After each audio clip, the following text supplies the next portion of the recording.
2 years ago, Eala was sitting courtside at a WTA event she wasn't seated in, watching the warm-ups of players whose names filled the draw while hers sat near the bottom. She was 19. She had a junior Grand Slam title in her bag and a ranking that meant she still had to earn the right to be in the same building.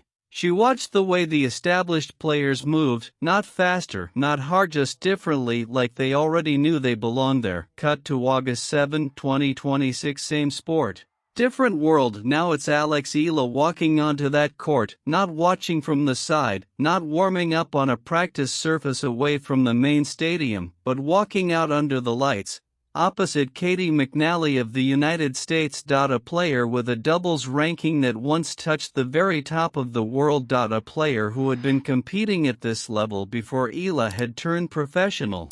And the question hanging over that court wasn't whether Eala deserved to be there. It was something much more interesting than that. It was whether she was ready to show it. Here is what you need to know about Caty McNally before this story goes any further.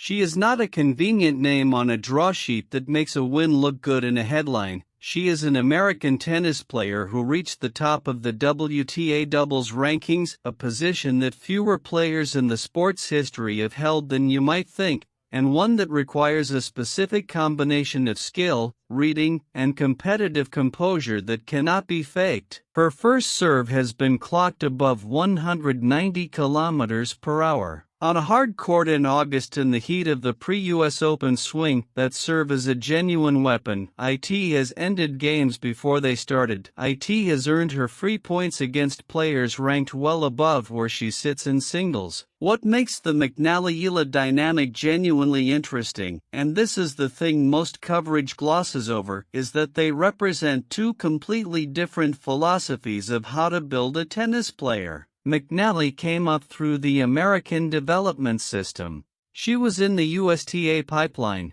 training in the culture that produced the Williams sisters, Coco Gauff, Sloane Stephens, and the specific brand of American tennis that prizes athleticism, power, and the ability to hit through any situation. Eala, by contrast, was shaped at the Rafa Nadal Academy in Mallorca, a Spanish system framework built on clay court principles, patience, court construction, playing each point as a chess sequence rather than a slugging contest. That system doesn't produce power by default.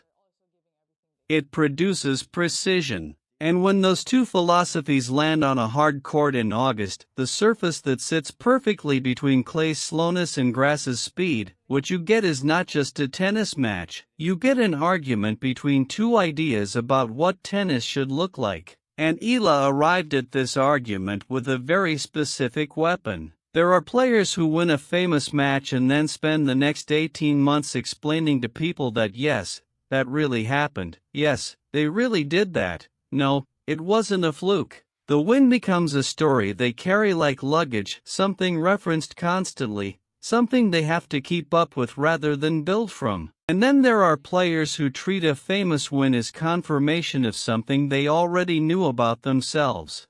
Eala's 2024 Miami win over Iga Swiatek, then the world number one, the most dominant player on tour, could have become luggage.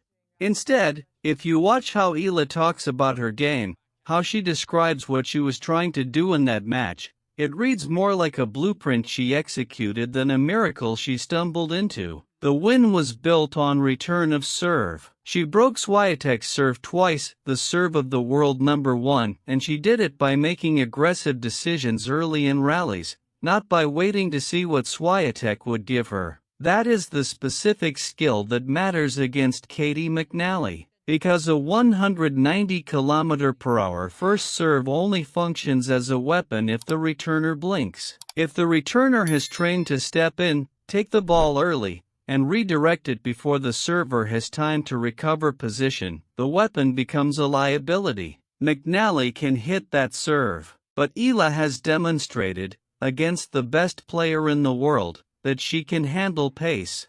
This is not speculation. This is what happened in Miami, sourced from WTA official records, verified by ESPN and AP Sports. It is a documented fact that Eala walked onto a court against the world number 1 and broke her serve under pressure, in a stadium where everyone expected Swiatek to win. The serve versus return matchup against McNally is the same argument on a different stage, and Eala walked in already knowing her side of it. But knowing your side of an argument and being able to make it under pressure are two different things. The Nadal Academy framework trains players for consistency, for executing the same shot at the same quality in Game 7 of the third set as they did in Game 2 of the first. On clay, that consistency is protected by the surface itself, which slows the game down and rewards patience. On hard court in August, the game accelerates. The margins between making your shot and missing it compress. And what becomes clear over the course of a real match against a real opponent at this level is whether the system has traveled with the player, or whether it only lives on the surface it was built for. What the reaction reflected, and this is fan sentiment, not documented fact, but it is real, was something beyond simple partisan support. It was the specific feeling of watching someone do something in public that your entire community has been waiting to see done. Not cheering for a win, bearing witness to a claim being made. The best available evidence of what this match meant came immediately after it ended. At the post-match press conference, Eala had brought to the court. Whatever McNally said in that press conference, she said it as a competitor who had just been tested. That framing matters. She did not dismiss it. She did not minimize it. Two players who had just fought over something real sat in separate chairs in front of separate cameras and told the truth about what they had experienced. That is how genuine rivalry begins. Not with a declaration. Not with a heated exchange at the net. With respect given and received between two players who understand what it took to be on that court. McNally earned her presence there through a career built on doubles excellence and a singles trajectory that continues to develop. Eala earned hers through a 2024 breakthrough in whatever path she has walked in the months since. What they created together on August 7 was a competitive dynamic that the WTA Tour is better for having. After Miami 2024, the immediate narrative was momentum. The next match, the next tournament, the breakthrough rolling forward. What actually happened was more complicated. Eala faced early exits in the WTA events that followed. The ranking, which had moved with the Miami result, didn't keep climbing on a clean line. It plateaued.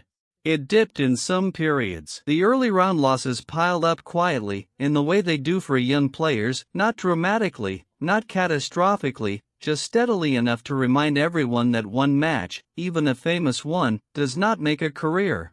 She said, in a press conference during that period, paraphrased from multiple sources, not a direct verified quote. So this is the texture of what she communicated rather than her exact words, that she was learning what consistency means at this level. That it's not about one match. That the work doesn't stop because something good happened. That is an unglamorous thing to go through in public. Every fan who watched the Swiatek upset has a mental image of Eala at full height, executing, everything working. The quieter period after it, the period where she was figuring out which version of that player is the one she can be every week, happened mostly off the radar. And that period is what made August 7, 2026 possible. You do not walk onto a court against Caty McNally with composure unless you have been through the version of yourself that wasn't composed and come out the other side of it. So here is where we are. If you want to follow where this goes, because this is not the last chapter,